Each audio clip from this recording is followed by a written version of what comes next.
video will focus on one of the abortionists during Golden Hollywood. On September 5th, 1886, Inez Brown Burns, née Ingenthron, was born. Some claim she was born in a 2-bedroom cardboard shack in the outskirts of Philly, while others say she was born in San Francisco. According to one of her biographers, she was born in a tenement building in the South of Market district of San Francisco. The Philly story was merely a legend told by Burns. At the time, the South of Market neighborhood was comparable to Hell's Kitchen in New York City due to its gritty warehouses, street gangs, and cramped living spaces. Her parents were Alice Bell Cross, an American, and Frederick Ingenthron, born in 1853, a poor German immigrant. Her father, originally from Traunstein, was a cigar maker and an alcoholic. The couple had met in Indiana and lived in Chicago before moving to San Francisco. In 1894, Frederick died, leaving Alice to raise 4 children. Burns had a difficult childhood, and she was forced to leave school at 5 years old in order to work at a pickle factory. She taught herself to read due to her lack of formal schooling. As a teenager, she found a job as a manicurist at the Palace Hotel. She had long, chestnut brown hair and a 17-inch waist. She was admired by many male guests of the hotel who often sought her services, including Dr. Eugene West, a full-time abortion provider. At the time, he was a ladies' man, according to historians, and 3 times the age of Burns. He and Burns became lovers, and he reportedly performed abortions on her. West was married to one of his former assistants, Annie Staley. He eventually offered Burns a job at his abortion clinic, and she worked by his side for years. He was a cocaine addict and so appreciated the help. In the early 20th century, there were strict birth control laws in the United States. Abortion was illegal, and it was a felony to perform abortion services. In 1872, San Francisco had an anti-abortion statute. However, a large underground economy of abortion providers existed, which was primarily marketed through word of mouth. The doctors, midwives, and specialists who performed underground abortions were rarely arrested, unless the pregnant women died during the procedure. As a result, underground abortion services were fairly common at the time, and law enforcement routinely looked the other way. Doctors bribing police departments and politicians was commonplace. In 1902, Dr. Eugene West was charged with dismemberment after he had thrown the body of a dead patient into the San Francisco Bay.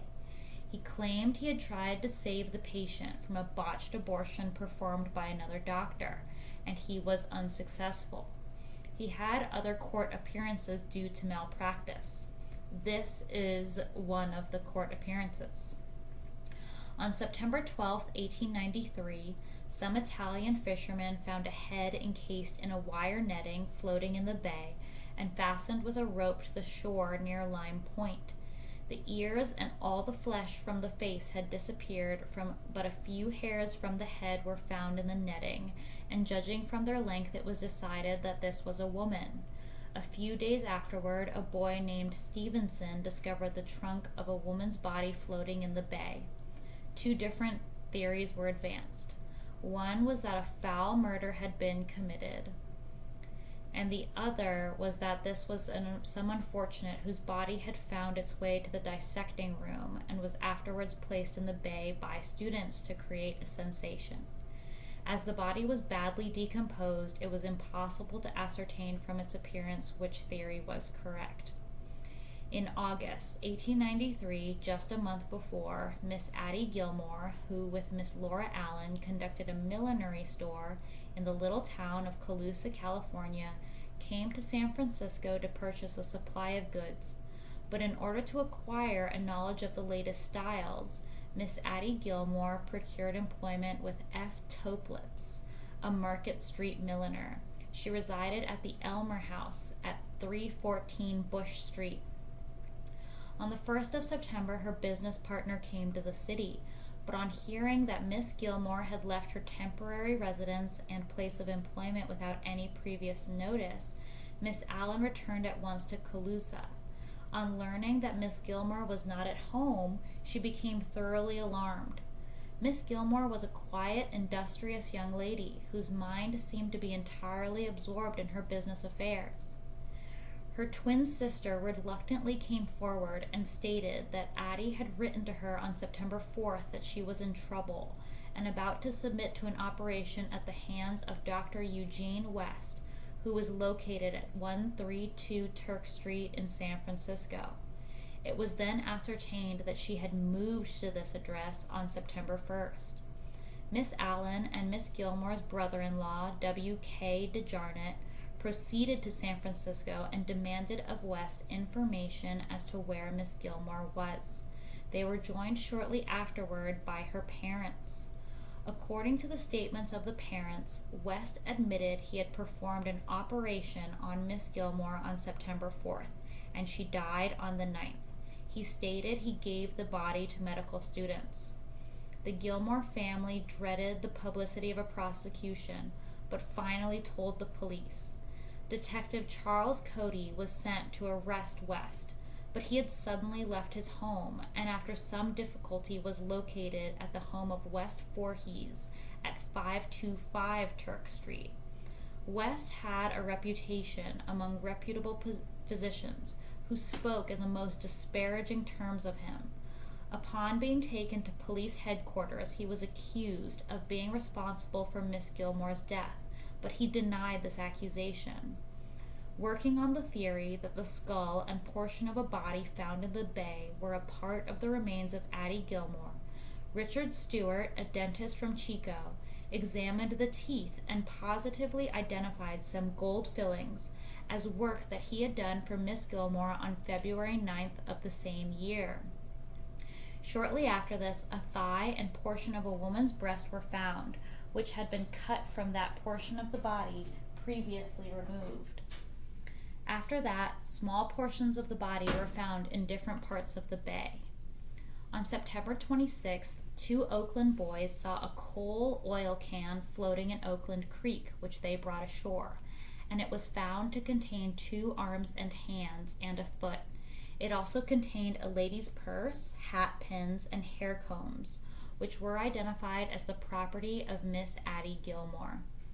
Miss Annie Staley, who was in the employ of Dr. Eugene West, was suspected by the police of knowing considerable information that would be very damaging to the prisoner if told, but she remained loyal to him, and on September 28, 1893, a contract marriage was entered into between her and West, which prevented the prosecution from putting her on the witness stand due to spousal privilege, and also enabled her to visit West in prison.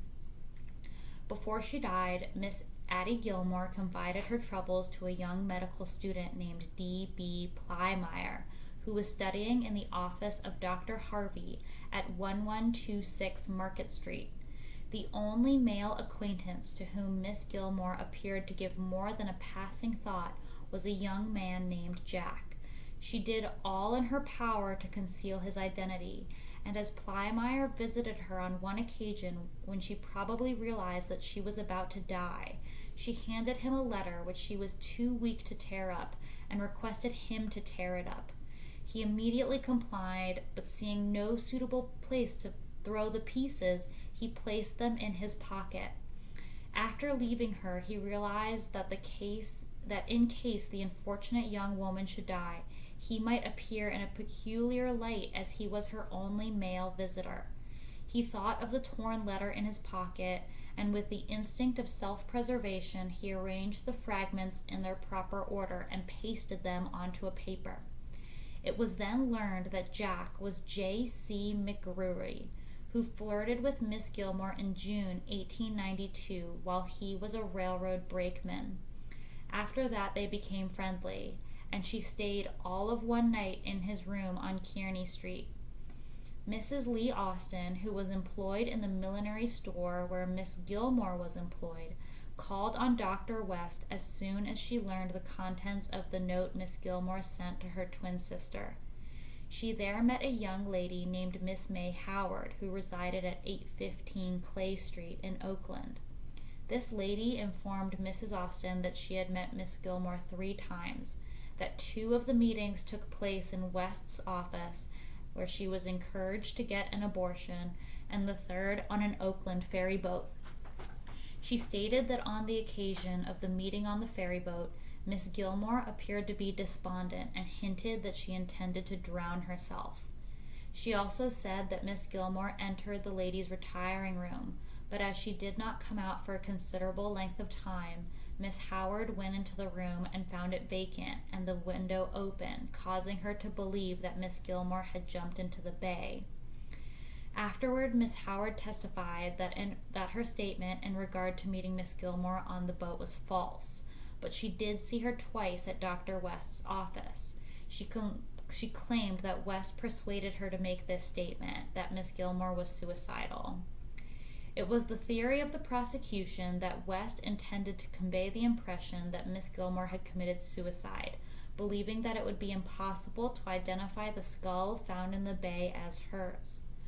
West was held to answer, and on February 5, 1894, his trial began in the Superior Court with Judge Wallace presiding.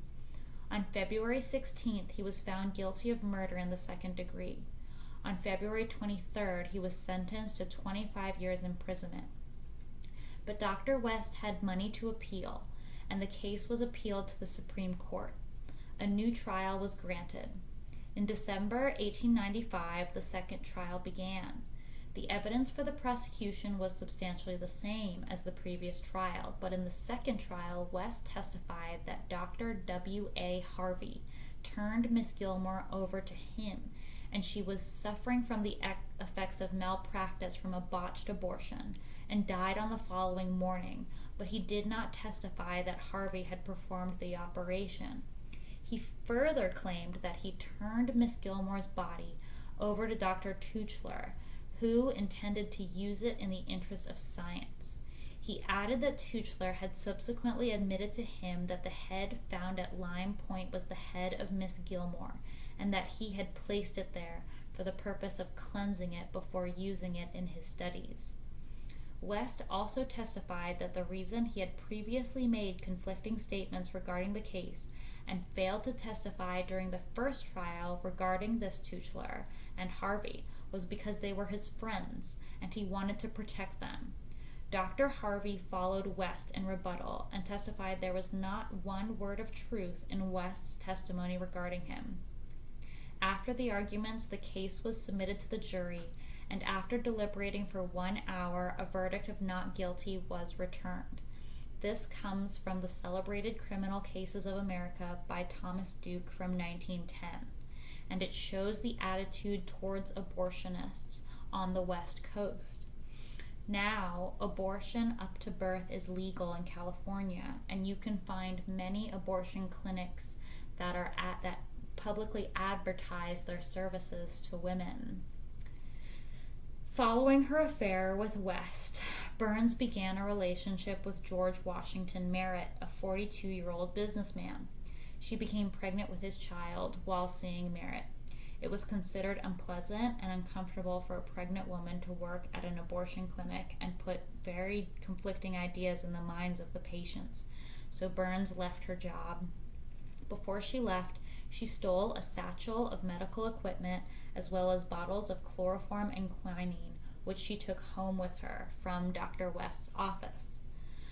Quinine is of importance because high doses of it can be used to cause abortions.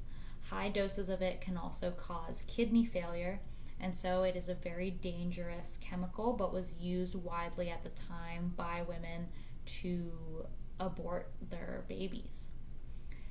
The 1906 San Francisco earthquake radically altered the city as many people lost their professions, homes, and loved ones. During the earthquake, Burns quickly ran out of her apartment, grabbing the medical equipment that she had stolen. Her home was destroyed in the earthquake, and she found herself among the homeless who camped out in Golden Gate Park. However, in this environment, she found a business opportunity. She began to perform abortions for the other campers in the park in Shadow Meadow, in Sharon Meadow, and news of her talent soon spread. One of her first clients was a childhood friend who was pregnant and homeless due to the earthquake. In these days before FEMA and other American federal agencies who get involved in their slow, haphazard way, these Americans did not have that. They were not privileged. No one was coming to help them, and situations were very bleak. Following the devastation of the earthquake, Burns briefly left San Francisco for Pittsburgh to visit her lover, George Washington Merritt. In 1910, she returned to San Francisco on the Southern Pacific Railroad for a new life. By that point, she was mother with 2 sons, Bobby and George, but she only returned with one of her children, Bobby, who I could not find out what happened to. When her sister, Nellie, asked about George, she said, "I'll send for George later," although she never did. The boy remained with his father, George Merritt, in Pennsylvania. In San Francisco, Burns quickly became a skilled abortion provider. Now remember, Burns chose to have 2 children herself, so her decisions were very separate from the decisions she made for her clients, some of whom were underage. By 1915, Burns had her own clinic. Word circulated of her skills, and more pregnant women began showing up. By 1928 or 1922, she had opened what at the time was likely the largest and best equipped abortion clinic in the United States at 327 Fillmore Street in San Francisco. The 6,275 square foot facility was custom built and state of the art. This building currently houses apartments. At the time, the clinic had multiple people on staff, including nurses, a blood technician, and a janitor. It was designed to feel pleasant and inviting, with carpets, Chippendale chairs, oil paintings, and crystal chandeliers. The reception room had Burns's business cards in a copper bowl, where she was described as only a designer. The clinic had one operating room, which included surgical devices, a bowl, and a basin.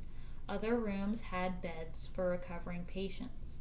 The backyard had a large concrete incinerator where the staff would burn the fetuses. Perhaps due to the prior scandals of her mentor, Dr. West, Burns was particularly concerned with health and hygiene. The operating instruments at the clinic were always sterilized, and she employed trained anesthetics. Chloroform is one such anesthetic. When patients left the clinic, they were given detailed instructions for aftercare. If they experienced any complications, the clinic would cover any related costs. Consequently, the clinic had very few problems related to malpractice of complications. Burns would often lower costs in exchange for the patient swearing secrecy for life. The clinic had various arrangements to address the illegal nature of the work. Trapdoors were installed in case of police raids, and the clinic paid kickbacks to the San Francisco Police Department, reportedly $400 a day by the 1940s, which enabled the clinic to stay open. Burns made sure to have a minimal paper trail. She did not keep records of her appointments, and she carefully stored her money in various safes and compartments in her houses rather than in a bank. The clinic was considered clean, efficient, and discreet, and women-focused. An average of 20 to 30 women were seen a day, and they paid between $75 and $200, about $3,500 today, per abortion. The clients were both wealthy and poor. Burns had been doing this work for decades, and she considered it to be her job. Clients of the clinic included housewives, celebrities, and athletes, and it was common for women to be waiting when Burns opened the doors in the morning. The majority of her clients were married, middle class, and wealthy, and some did not tell their husbands that they were pregnant or that they had gotten an abortion. Hollywood studios sent contract actresses to her clinic, and it was cheaper to send them to San Francisco than Paris or Mexico, and the Olympic skater Sonia Henney reportedly visited her clinic. Henney was 38 at the time, and while working for 20th Century Fox mogul Daryl Zanuck, had turned into one of Hollywood's wealthiest stars. She had recently married her second husband, a society scion who frankly chose badly, and the marriage quickly skidded. She had well-publicized affairs with Tyrone Power, a heavyweight boxer Joe Louis, and Van Johnson. When Henny swept into Inez Burns' house wearing a white mink, teetering heels, and a hat with pheasant feathers, dangling from her ears were giant diamond earrings, Burns was happy to see the celebrity and whisked her upstairs. 2 hours later, they walked down together, where the actress was greeted by a man in a heavy overcoat who escorted her to her favorite San Francisco hotel to recover, the Huntington on Nob Hill. Henny's was among the last abortions Burns ever performed. Her clinic network eventually spanned the West Coast, with services extending from Seattle to San Diego. At her peak, she was making at least $50,000 per month through the clinic, and this did not include her earnings from her salon or gambling circle. It is estimated her clinic provided about 50,000 abortions in San Francisco alone, and of 150,000 abortions total. By 1924, Burns was able to purchase a home at 274 Guerrero Street, where she stored most of her cash. This was known as the Guerrero Mansion. That year, she married Charles A. Granelli, a stylish and handsome Italian playboy who was also a grocer at some point in his life. Over time, Burns acquired a range of properties, including a house in Atherton and an 800-acre ranch known as Burns Ranch in La Honda, amidst the Santa Cruz Mountains. Burns drove around in a chauffeured limousine. She hosted parties on Wednesday nights, especially at Burns Ranch, which attracted politicians, prostitutes, policemen, and doctors. Some attendants of her parties included Pinky Lee, Dwight Fisk, Burl Ives, and a magician named Golly Golly, who plucked chickens out of thin air. During this period, she was a source of social fascination and gossip headlines and was published about. The newspapers did not hesitate to publish this abortionist's antics. She owned property throughout San Francisco, and she, as well as homes in St. Francis Wood and the marina overlooking the Golden Gate Bridge, as well as 2 homes in Atherton. She also bought the Great Gatsby compound in La Honda in San Mateo County, where she employed servants, cooks, horse groomers, and trainers. All of this paid for with the abortions of over 150,000 babies. She eventually left Granelli. In 1932, she married Joseph Burns, a California assemblyman who she met at one of her parties. She took his last name. He was considered a strong progressive, and his career was marked by many letters from members of the Democratic Party congratulating him for how progressive he was. She spent lavishly. She and Joe were regulars at the San Francisco Opera, chauffeured there in a black Pierce Arrow limousine. She had a particular weakness for hats and collected more than 500 original designs. She had so many that she had a hat room custom built to accommodate them all.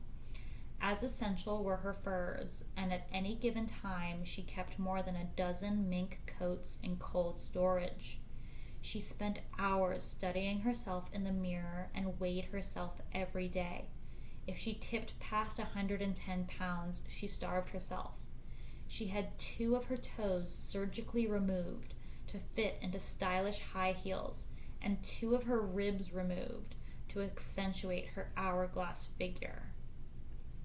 In 1945, she claimed she made about $1 million per year, but about half of that money went to kickbacks and bribes.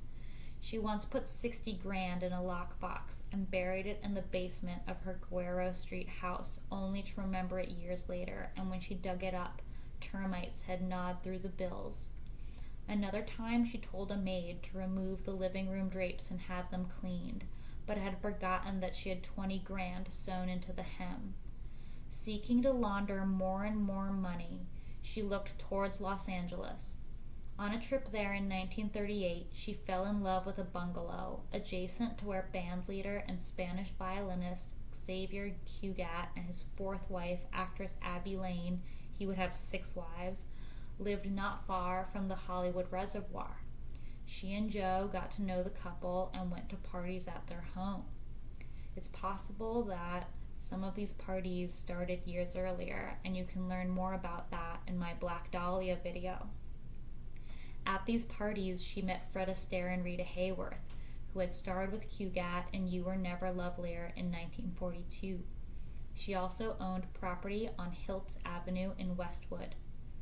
Her nod towards LA was all part of a cagey business expansion. She would take the Lark, a deluxe all-Pullman car Southern Pacific Express train that left San Francisco in the evening and pulled into LA's Union Station the following morning. She would party with Hollywood celebs and make connections to bring even more customers into her clinic. The Burns abortion clinic was raided by police several times. The first raid was in 1936 when police stormed the Fillmore Street location and arrested a maid and a janitor, whom they called vagrants. However, the clinic was not shut down and Burns was not arrested. 2 years later, in 1938, the clinic was raided again when a patient informed police that Burns had performed an abortion. The police questioned 10 women in the waiting room, and they arrested Burns and Margie Silver, a nurse. A few weeks later, Burns and Silver were released when the police were unable to acquire formal complaints from the clinic's clients. It was difficult for the police to find formal evidence and charges for the clinic, as most women did not want to share they had received an abortion. In 1939, Burns was charged with tax evasion. She settled it in 1940 by paying a $10,000 fine.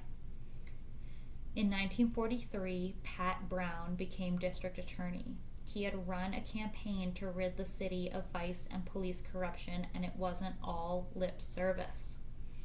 This case is going farther than anybody thinks. San Francisco District Attorney Pat Brown teased reporters at an October 1945 press conference designed to snare as much publicity as Brown could summon. In years since, Brown has been painted as a publicity-hungry man, but the fact is he was anti-abortion and anti-vice and was going to do whatever it took to get these abortion clinics shut down. The 40-year-old was going gangbusters to put Burns, one of California's most politically connected women, behind bars. Millionaire Burns had joined the state's wealthiest women. For 2 decades, she had owned and operated the largest and most successful abortion clinic in California. Burns's clinic looked more like an elegant ladies' tea room than a facility for terminating pregnancies. Physicians, lawyers, industrialists, and pharmacists, as well as celebrities, referred patients to her, as did an underground woman-to-woman network. Women came from around the corner and across the nation and other nations to Burns's clinic. Whether they arrived in San Francisco by bus, car, train, or plane, they'd ask other women, sometimes strangers on the streets, know where that Burns woman lives? A grand jury had just voted against indicting Inez in 1945, despite the prosecution's overwhelming evidence. Brown publicly pledged that he wasn't done trying to get her convicted. He trumpeted that records seized at her properties showed the names of a number of prominent San Francisco women, along with dates when abortions were performed and fees paid, adding that many of her patients had come from throughout the state, including Hollywood. Burns was California's go-to fixer for women in trouble. With her team of assistants clad in crisp white nurses' uniforms, she performed what some people considered a public service. She performed abortions on rich and poor alike. Studios sent under-contract starlets to her San Francisco facilities. She dropped tens of thousands of dollars on the latest Paris fashions brought in from Hollywood studios. And Brown was going to take her down. In September 1945, a young woman had visited San Francisco's Central Emergency Hospital requesting treatment after a recent abortion. The woman was questioned, and it was determined that she had received an abortion at the Fillmore Street clinic.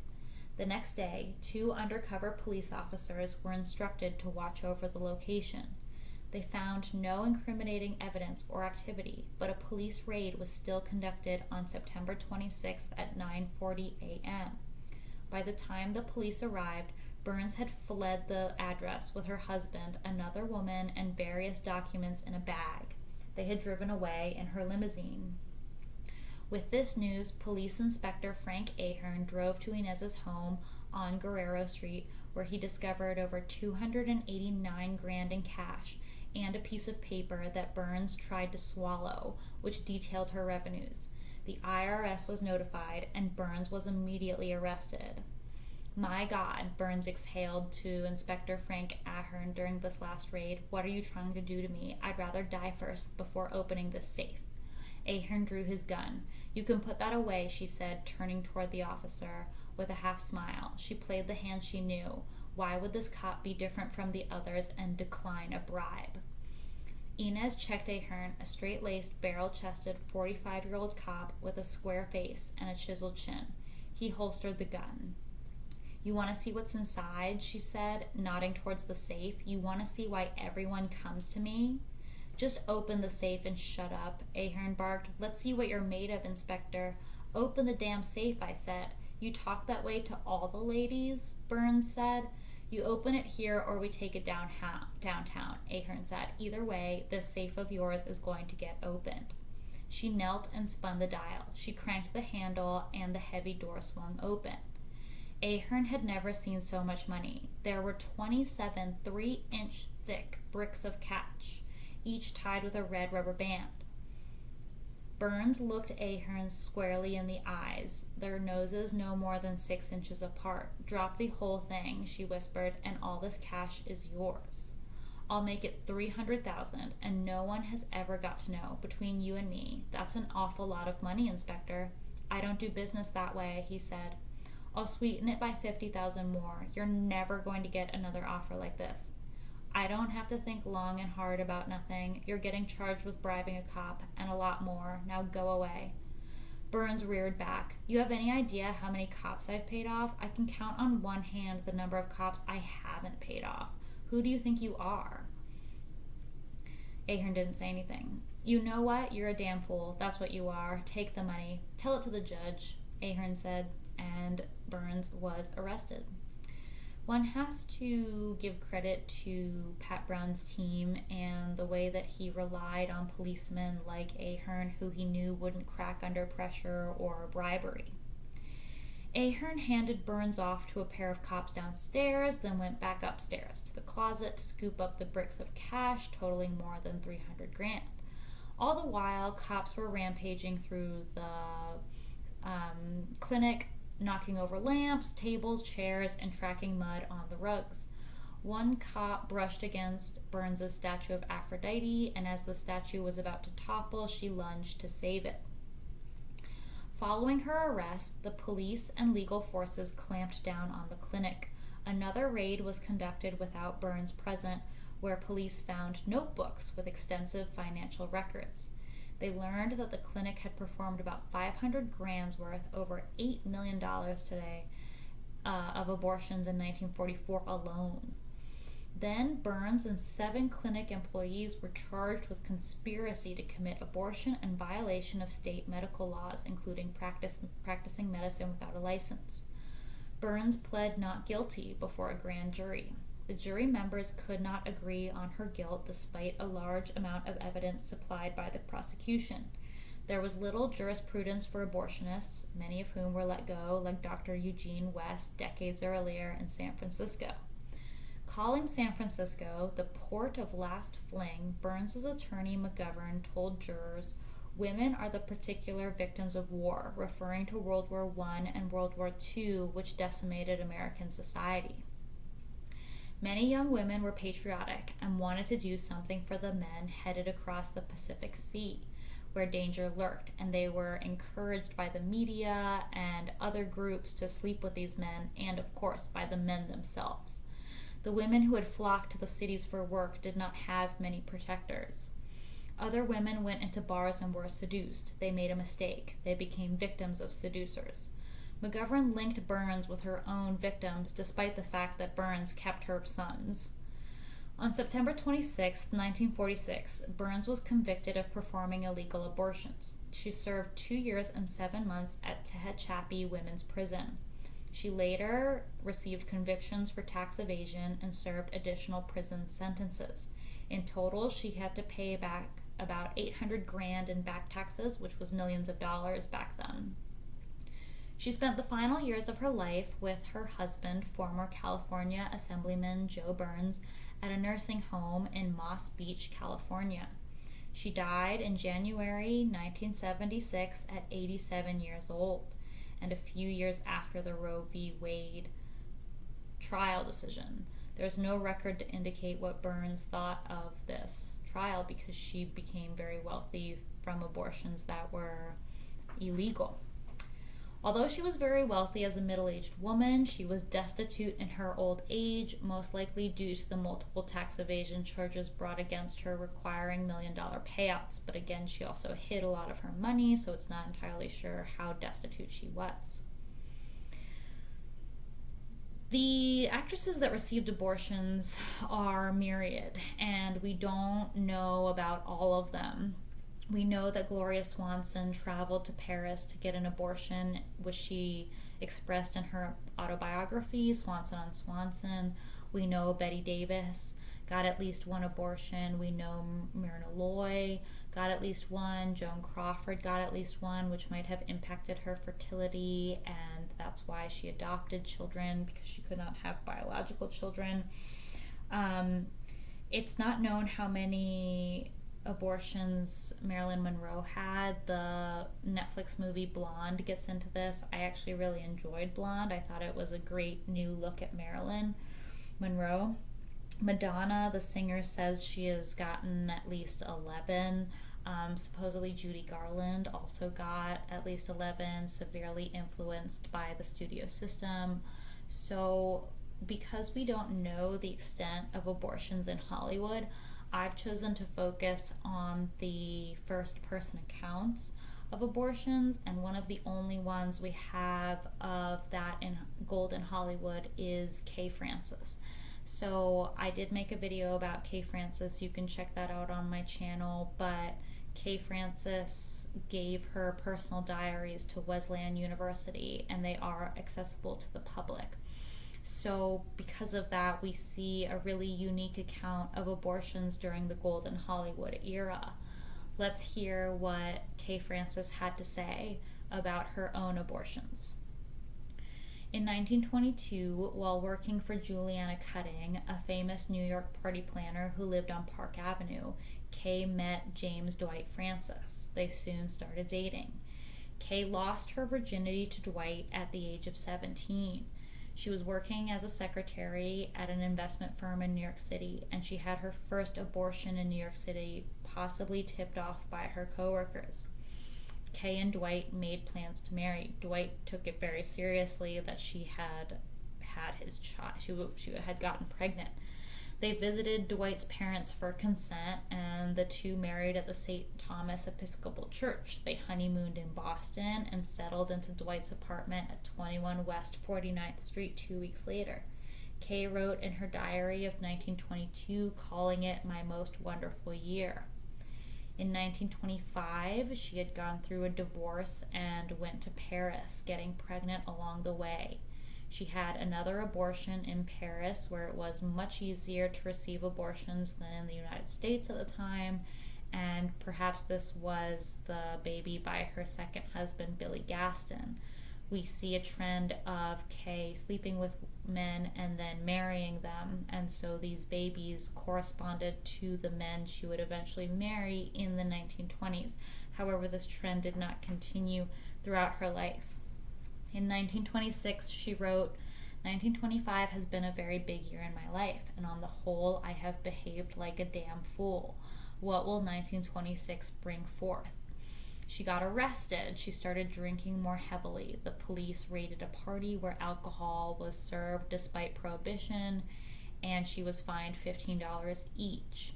women who have had an abortion are 110% more likely to abuse alcohol. In 1927, she started dating Alan A. Ryan, who was set to inherit $100 million from his rich grandfather. By January 1928, she was pregnant with his baby. She aborted it the same month, showing her access to abortion clinics and doctors.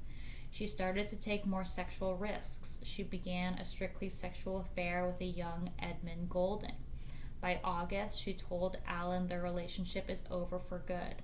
"What a bitch I am," she writes in her diary, feeling remorse because this was a man who had gotten her pregnant. Women who have had an abortion are 34% more likely to develop an anxiety disorder. In 1929, Kay boarded the 20th Century Limited to Chicago. She spent the night with Katie Stewart, an old friend. She noted in her diary about sleeping with Katie. "Slept with Katie only because she wanted me to. Damn." In this, we see that Kay was highly influenced by those around her, and you see this in women who have gotten abortions as well. 40% of women in one UK survey said they wanted to keep a child but were pressured by society to have an abortion.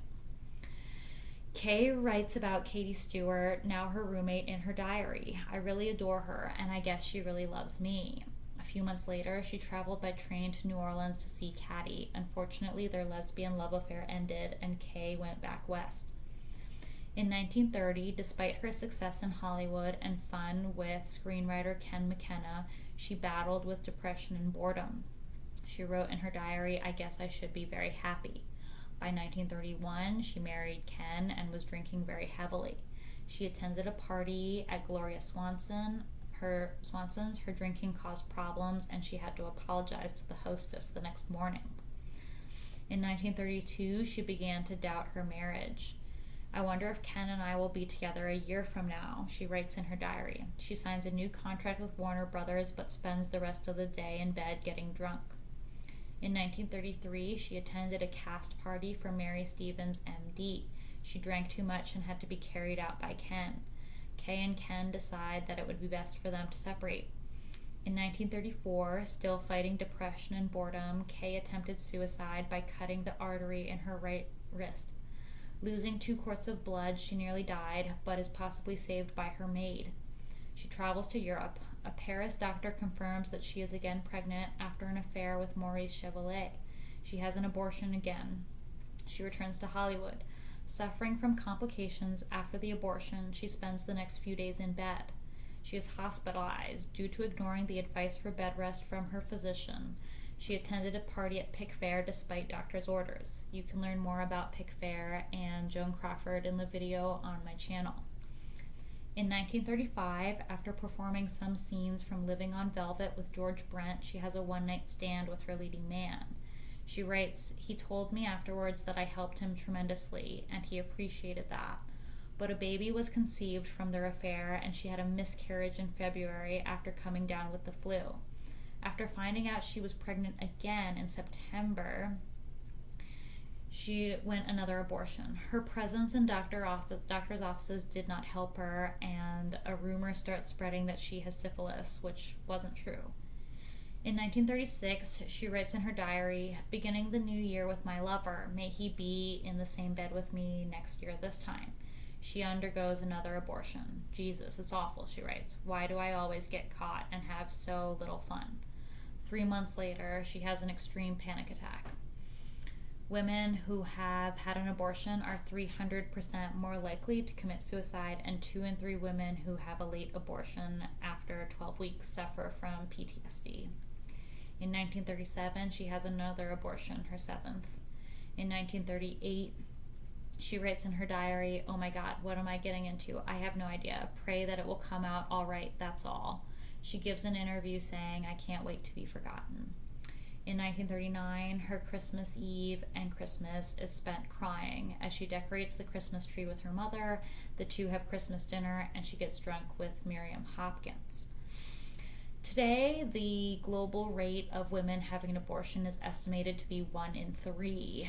This might be a very high number to many viewers. However, we have to remember that 1 in 6 women are Chinese, and China had the one-child policy for a very long time with state-sanctioned abortions, and 1 in 6 women are Indian. And with the misogynistic culture of India, where dowries are expected for women, many women choose to abort their daughters and prefer to have sons. This, of course, causes a huge imbalance in the marriage market, and so we see a lot of Indian men looking abroad for brides under the guise of the H-1B program in the United States, for example, but that's a totally different issue. In the United States, I have read that it's as high as 40% of American women who have received an abortion, but also could be as much as 1 in 4. So there is such the data in the United States is just not reliable. And I think this is partly because there are very vocal pro-abortion groups, and they want to portray American women as having more abortions than they have had. I also think that there is a skewing of the data. We don't have a lot of data we can rely on historically in the United States, and I think today even getting accurate data is very difficult because people don't report whether they've had abortions or not. There are abortion clinics that don't have to report the kind of services that they provide. So getting a handle on how many abortions occur in the United States is difficult. That being said, abortion is a very, very serious decision, and while some people may want to be flippant about it and act like it's no big deal, I hope this video shows that it is a very big deal, and there are women throughout history who suffered and suffered from it, and those women should not be pushed aside or forgotten.